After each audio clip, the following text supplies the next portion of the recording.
आइए जानते हैं आज के प्रमुख अंतर्राष्ट्रीय खबरों को। पहले एक नजर हेडलाइंस पर।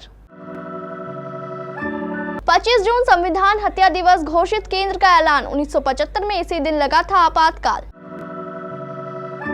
सुप्रीम कोर्ट से सीएम केजरीवाल को अंतरिम जमानत तो मिली, लेकिन इन शर्तों का करना होगा पालन।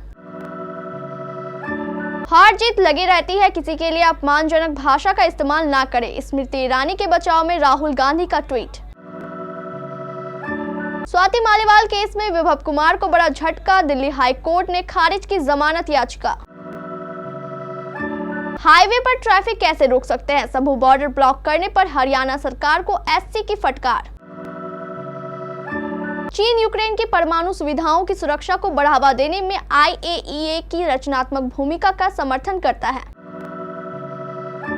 दुनिया के पहले लेजर वेपन की तैनाती, निशाने पर उत्तर कोरिया। चांदी की कीमत में गिरावट, सोना आज भी हुआ महंगा। अनन्या पांडे बनी अनंत ब्रिगेड, बाराती बन पहुंची वेडिंग वेन्यू में। और हार्दिक कप्तान और वर्ल्ड चैंपियन खिलाड़ी बाहर, श्रीलंका के खिलाफ ऐसी हो सकती है टीम इंडिया। केंद्र की मोदी सरकार ने 25 जून को संविधान हत्या दिवस घोषित कर दिया है। इसको लेकर केंद्र ने नोटिफिकेशन भी जारी किया है। दरअसल 25 जून 1975 को तत्कालीन इंदिरा गांधी सरकार ने देश में आपातकाल की घोषणा की थी। अब इसी के मद्देनजर मोदी सरकार ने कांग्रेस को घेरते हुए इस दिन को संविधान हत्या दिवस घोषित कर दिया है। केंद्रीय गृह मंत्री अमित शाह ने एक्स पर इसकी जानकारी दी। उन्होंने पोस्ट में लिखा, 25 जून 1975 को तत्कालीन प्रधानमंत्री इंदिरा गांधी ने तानाशाही मानसिक का परिचय देते हुए देश पर आपातकाल थोपकर हमारे लोकतंत्र की आत्मा का गला घोट दिया था। लाखों लोगों को बिना किसी गलती के जेल में डाल दिया गया और मीडिया की आवाज को दबा दिया गया। भारत सरकार ने हर साल 25 जून को संविधान हत्या दिवस के रूप में मनाने का फैसला किया है। यह दिन उन सभी लोगों के महान योगदान को याद करेगा जिन्होंने 1975 के आपातकाल के अमानवीय दर्द को सहन किया था। सुप्रीम कोर्ट ने दिल्ली शराब नीति घोटाले मामले में सीएम अरविंद केजरीवाल को शुक्रवार को अंतरिम जमानत दे दी है। कोर्ट ने केजरीवाल को 50,000 रुपए के निजी मुचलके पर जमानत दी। अंतरिम जमानत देते हुए सुप्रीम कोर्ट ने निर्देश दिया है कि जब तक केजरीवाल जमानत पर बाहर रहेंगे, वह सीएम कार्यालय और दिल्ली सचिवालय का दौरा नहीं करेंगे। सुप्रीम कोर्ट ने आगे यह स्पष्ट किया है कि अंतरिम जमानत को बढ़ाया जा सकता है या बड़ी पीठ द्वारा वापस लिया जा सकता है। कोर्ट ने केजरीवाल को दिल्ली के मुख्यमंत्री पद से हटने का निर्देश जारी करने के सवाल पर कहा कि इस संबंध में फैसला लेने की जिम्मेदारी आप प्रमुख पर छोड़ दी गई है। लोकसभा चुनाव 2024 में अमेठी सीट से हार का सामना करने वाली पूर्व केंद्रीय मंत्री स्मृति ईरानी ने अपना सरकारी बंगला खाली कर दिया है। गुरुवार को अधिकारियों ने इसकी जानकारी दी थी। सरकार आवास खाली करने के बाद लोग उन्हें सोशल मीडिया पर टारगेट कर रहे थे। कांग्रेस सांसद राहुल गांधी ने उनके बचाव में ट्वीट किया है। राहुल गांधी ने स्मृति ईरानी के लिए अपने ट्वीट में लिखा है कि जीवन में हार जीत लगी रहती है। मैं सभी से अपील करता हूँ कि वे स्मृति ईरानी या किसी भी अन्य नेता के लिए अपमानजनक भाषा का इस्तेमाल ना करें और बुरा व्यवहार करने से बचें। लोगों को नीचा दिखाना और अपमान करना कमजोरी की निशानी है, ताकत की नहीं। दिल्ली हाई कोर्ट ने स्वाति मालीवाल केस में अरविंद केजरीवाल के निजी सचिव विभव कुमार की जमानत याचिका खारिज कर दी है। कोर्ट का कहना है कि गवाहों को प्रभावित करने और सबूतों से छेड़छाड़ करने की आशंका है, साथ ही उनकी जमानत के लिए कोई आधार नहीं बनाया गया है। दरअसल विभव कुमार ने हाई कोर्ट में जमानत याचिका दायर की थी।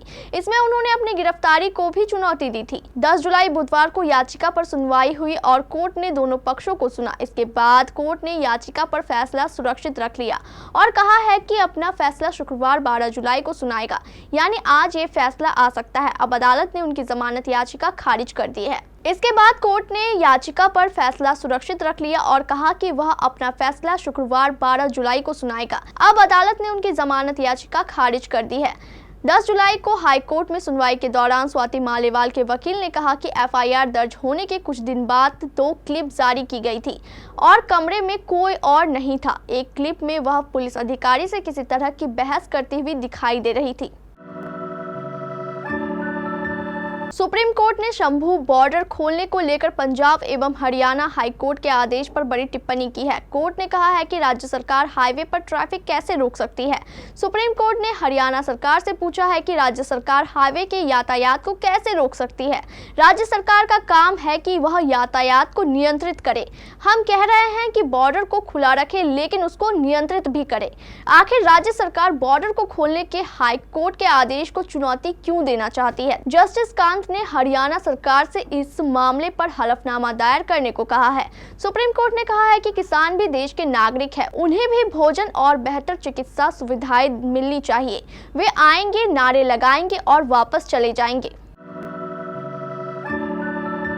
संयुक्त राष्ट्र में स्थित चीनी अस्थायी प्रतिनिधि फू चोंग ने 11 जुलाई को संयुक्त राष्ट्र महासभा में यूक्रेनी परमाणु सुविधाओं की सुरक्षा पर प्रस्ताव पर मतदान के बाद अपने व्याख्यात्मक भाषण में कहा है कि चीन यूक्रेन की परमाणु सुरक्षा को सुनिश्चित करने के लिए अंतर्राष्ट्रीय परमाणु ऊर्जा एजेंसी यानी IAEA द्वारा प्रस्तावित 7 स्तंभों और 5 सिद्धांतों का समर्थन करता है। चीन यूक्रेन की परमाणु सुविधाओं की सुरक्षा को बढ़ावा देने में रचनात्मक भूमिका निभाने के लिए IAEA का समर्थन करता है और अभी मतदान किए गए मसौदा प्रस्ताव के प्रासंगिक विषयों का भी समर्थन करता है। फू चोंग ने कहा है कि यूक्रेन संकट की व्यापक उन्नति में 2 साल से भी ज्यादा का समय हो गया है। निरंतर संघर्ष के परिणाम स्वरूप बड़ी संख्या में निर्दोष नागरिक हताहत हुए हैं और बड़े पैमाने पर बुनियादी ढांचे को नुकसान हुआ है। साथ ही वह यूक्रेन की परमाणु सुविधाओं की सुरक्षा के लिए भी बड़ा खतरा पैदा करता है। दक्षिण कोरिया उत्तर कोरियाई ड्रोन को आसमान से उड़ा देने के लिए दुनिया का पहला लेजर हथियार तैनात करने जा रहा है। इसका इस्तेमाल उत्तर कोरियाई तानाशाह किम जोंग उन के उकसाने का जवाब देने के लिए भी किया जाएगा। उत्तर कोरिया के पास भारी मात्रा में परमाणु और रासायनिक हथियारों का भंडार है, जिससे वह अपने चिर प्रतिद्वंदी दक्षिण कोरिया को धमकाते रहता है। ऐसे में दक्षिण कोरिया ने लेजर हथियार को गेम चेंजर बताया। रक्षा अधिग्रहण कार्यक्रम प्रशासन DAPA ने कहा है कि लेजर हथियार फाइबर ऑप्टिक केबल का उपयोग करके बनाई गई प्रकाश की किरणों से ड्रोन को मार गिराएगा।